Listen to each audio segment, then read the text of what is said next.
ሚስጢር ኣልቡም ናይ ቴዲ ኣፍሮ ኢትዮሪካ ካብ ተውህቦ ናብ ናይ ቢዝነስ ዕድል ሕስብ ሞብልዎ ኣልቡም ትለቀቕ እሞ ኣብ ውሽጢ 24 ሰዓታት ልዕሊ 10 ሚልዮን ተዓዘብቲ ረኺብካ ኣብ ድቃስካ ክትበራበር እዚ ኣብ ኢትዮጵያ ጥራይ ዘይኮነ ኣብ ዓለም ለኻዊ ደረጃ እውን ኣዝዩ ዘገርም ቁፅሪ እዩ። እዚ ፍጻሜ እዚ ብሰንበት ዝተፈጥረ ተኣምር ኣይኮነን እንታይ ደኣ እዚ ናይ ቴዲ ኣፍሮ ሓድሽ ኣልቡም ኢትዮሪካ ዝብል ዘመዝገቦ ዓወት እዩ። ብዙሓት ሰባት ቴዲ ኣፍሮ ብዙሓት ሰባት ስለ ዝፈትውዎ ይብሉ ይኾኑ እዚ ቁፅሪ ዝረኺቡ ሓቂ እዩ። ፍቕሪ ህዝቢ ወይ ብዙሕ ሰብ ዝፈትወካ ተኾይኑ ዓብ ነገር እዩ። ግናኸ ድሕሪ እዚ ፍቕሪ ናይ ሰባት ዘሎ ናይ ቢዝነስ ስትራቴጅን ብልሕን ክንሪኦ ኣለና። ሎሚ ነቲ ዝኾነ ስራሕ ዘለዎ ሰብ መምህር ይኹን ነጋዳ ይኹን ወይ ድማ ኢንፍሉዌንሰር ይኹን ክመሃረሉ ዝግባእ ናይ መሸጣ ወይ ድማ ናይ ሽያጥን ናይ ማርኬቲንግ ስልቲ ናይዛ ናይ ቴዲ ኣፍሮ ኣልቡም ኢትዮሪካ እንትንትኖ ኢና ኣብዚኣ ቪድዮ ካብ መወዳእታ ተኸታተሉ። ናይዛ ኢትዮሪካ ኣልቡም ናይ ቴዲ ኣፍሮ ቁፅሪ ብዝሒ ቪወርስ ነዚ ዝስዕብ ይመስል። ኢትዮሪካ ትብል ኣልቡም ናይ ቴዲ ኣፍሮ ሚያዝያ 16 2026 እያ ተለቒቓ ድሕሪ 6 ዓመት ዝመፀ ትፅቢት ማለት እዩ። እዚ ኣልቡም 18 ደርፍታት ዝሓዘት እያ። ድሕሪ 6 ዓመታት ከባቢ እዩ ኣልቡም ደውፅእ ዘሎ። ስለዚ ቀዳሞ ሰዓታት ልዕሊ 1 ሚልዮን ተዓዘብቲ ረኺባ እዚ ኣልቡም እዚኣ ቀዳመይቲ መዓልቲ ልዕሊ 5 ሚልዮን ድምር ተዓዘብቲ ረኺባ ኣብዚ ሕጂ እዋን 21 ወርሒ 4 2026 70 ሚልዮን ቪውስ በፂሕሎ እዚ ኣልቡም እዚ ማለት እዩ። ኣዝዩ ዓብ ዝኾነ ዓወት ብቢዝነስ መዳይ ክንሪኦ ከለና ማለት እዩ።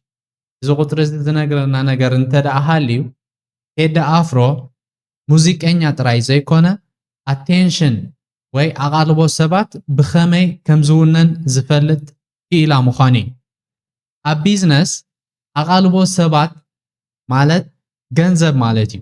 ኣቓልቦ ሰባት ክስሕብ ተኽኢልካ ገንዘብ ክትስሕብ ትኽእል ኢኻ ማለት እዩ። ኣስዋይ ሶሻል ሚድያ ንፎሎወርስ ንቪወርስ ዝፅዕር መብዛሕትኡ ሰብ። ስለዚ ተውህቦን ሽያጥን ወይ መሸጣ ምግባር ሓደ ነገር ምሻጥን እንታይ ምትእስሳር ኣለዎ ክንሪኦ ኢና ሕጂ ኸ ኣብ ሃገርናን ኣብ መላእ ኣፍሪካን ከምኡውን ኣብ ዓለም ሙሉእ ብዙሓት ተውህቦ ዘለዎም ሰባት ኣለዉ። ድምፆም ከም መላእኽቲ ዝጥዕም ግጥሞም ልቢ ዝትንክፍ ግናኸ መብዛሕትኦም ስለምንታይ ናይ ገንዘብ ፀገም ኣለዎም ኢልና ንሓስብ። እኹል ክእለት ከለዎም ኣዝዩ ኣገዳሲ ዝኾነ ጥበብ ከለዎም ግን ናይ ገንዘብ ፀገም ኣለዎም። እዚ እንታይ እቲ ምክንያት ስራሕካ ምፍላጥ ብደንቢ ጽቡቕ ጌርካ ምልከት ናይ ስራሕ ክህልወካን ስራሕካ ምሻጥን ክልተ በበይኑ ዝኾነ ነገራት እዩ። ሓደ ነገር ኣብ ስራሕ ንፉዕ ክኸውን ይኽእል እዩ፣ ኣብ ምሻጥ ግን ዘይንፉዕ ክኸውን ይኽእል እዩ። ቴዲ ኣፍሮ ዘመስከሮ ነገር እንተደኣ ሃልዩ ኣብዚኣ ናይ ኣልቡሙ ኢትዮሪካ ብሉእ ስራሕ ምስራሕ ክብሪ የምፅእ፣ ብሉእ ስራሕ ብኸመይ ከም ዝሽየጥ ምፍላጥ ግን ሃብቲ እዩ ዘምፅእ ማለት እዩ። ስለዚ ቴዲ ኣፍሮ ካብ ቲቪ ወይ ሬድዮ ሓገዝ ኣይተፀበየን ንኣድቨርታይዝ ወይ ንማርኬቲንግ ባዕሉ ዝውንኖ ናይ መከፋፈሊ መስመር ወይ ድማ ዲስትሪቡሽን ቻነል እዩ ሃኒፁ። ቅድሚ ሕጂ እውን ደርፍታቱ ኣብ ናቱ ዩቲብ ቻነል እዩ ዝፅዕኖም ነይሩ ማለት እዩ። እዚ ሜካኒዝም እዚ ኣብ ቢዝነስ መዓል ክንደይ ጠቃምነቱ ክንሪኦ ኢና። ስለዚ ሕጂ እቶም 5 ኣገደስቲ ናይ ቢዝነስ ስጉምትታት ኣብዛ ኣልቡም ዝወሰዶም ክንመሃረሎም ዝግባአና ክንርኢ ኢና። ቀዳመይቲ ናይ ምውሳን ስልጣን ወይ ድማ ፉል ኮንትሮል። ቴዲ ኣፍሮ ካብ ዝኾነ ናይ ሕትመት ትካል ሌበል ወፂኡ ንነዊሕ እዋን ዝነበሮ ውዕላት ኣቋሪፁ ንምንታይ ኢልና ንሓስቦ እዚ ነገር እዚ? ምክንያቱ ኣብ መንጎን ኣብ መንጎ ደገፍቱን ደላሎ ክህሉ ስለ ዘይደለየ እዩ። እዚ ሓደ ዓብይ ነገር እዩ። ሎሚ ነፍሲ ወከፍ ሳንቲም ብቐጥታ ናብኡ እያ ተኣቱ። ምክንያቱ ኣብ መንጎኡ ዝኾነ ካልእ ደላላ የለን ማለት እዩ። ስለዚ ኣብ መንጎኻን ኣብ መንጎ ተዓዘብትኻን ዳይሬክት ሪሌሽን ምህላው ማለት ዓብይ ሓይሊ ኣለካ ማለት እዩ። ናብ ቢዝነስ ንክትቅይሮ ኣዝዩ ቀሊል እዩ። ካልኣይ ነጥቢ ሃረርታ ምፍጣር creating scarcity ንሽዱሽተ ዓመት ስቕ ምባሉ ድኽመት ኣይነበረን እንታይ ደኣ ሰባት ክሳብ ዝጠምዩ ተጸቢዩ ኣብ ቢዝነስ ስኬርሲቲ ወይ ድማ ዋሕዲ ዋጋ ናይ ዝኾነ ነገር የንህሮ እዩ ኣብዚ ቀረባ እዋን ነዳዲ ከቢሩ ርኢና ነርና ኢና ዋሕዲ ስለ ዝነበረ ብዙሕ ካብ ትረአ ሓንሳብ ክትረአ ከለኻ ዓቢ ጽልዋ ክትፈጥር ምኽኣል ዓብዪ ጥበብ እዩ ሳልሳይ ነጥቢ ዓማዊልካ ዘለዎ ቦታ ምፍላጥ ቴዲ ኣፍሮ ሰባት ካልእ ኣፕሊኬሽን ክጽዕኑ ወይ ሲዲ ክገዝኡ ኣይገደዶምን ኩሉ ሰብ ኣብ ዝጥቀመሉ ዩቲዩብ ቻነል ናቱ እዩ ዘርጊሕዎ ነዚ ኣልቡም እዚ ሓደ ክፋል ናይ ተዓወቱ እዩ ማለት እዩ ሕሰቦ እሞ እዚ ኣልቡም ብሲዲ ተትኸውን ነይራ ክንደይ ሽያጥ ምስ ተሸጠት ነይራ ወይ ክንደይ ቪውስ ምስ ተራእየት ስለዚ ንዓማዊልካ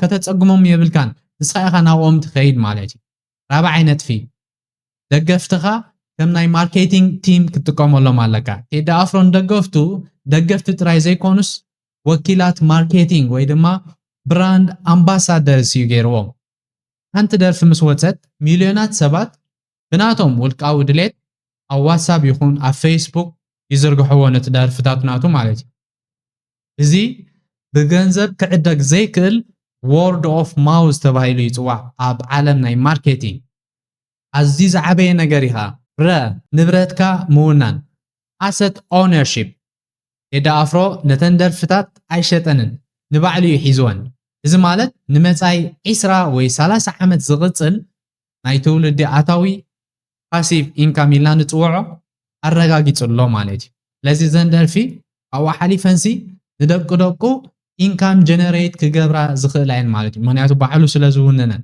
ኣብ ናቱ ዩቲዩብ ቻነሉ ስለ ዝፀዓነን ማለት እዩ ስለዚ ንስኻ ካብዚ ኣልቡም ናይ ቴዲ ኣፍሮ ክትመሃሮ ዘለካ ነጥብታት እንታይ እዩ እዚ ታሪክ እዚ ንዓኻ እንታይ ይምህረካ ወናኒ ቢዝነስ ዲኻ ወላው ናብ ትሰርሖ ዘለካ ወላው ዝኾነ ዓይነት ተውህቦ እንተለካ ማለት እዩ መምህር እንተደኣ ኮንካ ንኣብነት ትምህርቲ ምሃብ ጥራይ ዘይኮነስ ብኸመይ ብሉፅ መምህር ምዃንካ ሰባት ከም ዝፈልጡ ክትገብር ኣለካ እዚ እቲ ናይ ቴዲ ኣፍሮ ብሉፅ ጎኒ ማለት እዩ ስለዚ ኣብ ዲጂታል ስራሕ ዘለካ እንተደኣ ኮንካ ከዓ ሓደ ዓቢ ትካል ስራሕ ክሳብ ዝህበካ ይትፀበ ባዕልኻ ዓማዊል እትጥርየሉ መድረኽ ወይ ድማ ፕላትፎርም ህነፅ ዩቲዩብ ፌስቡክ ወላውን ቲክቶክ ክኸውን ይኽእል እዩ እዚ ንዓኻ ኮንትሮል ይበካ ማለት እዩ ኣብቲ ናትካ ቢዝነስ ኮንትሮል ይበካ ዝኾነ ንግዲ እንተደኣ ኣለካ ኮይኑ ኣብ ሓደ ደላሊ ጥራይ ኣይትተኣማመን ከም ናይ ቴዲ ኣፍሮ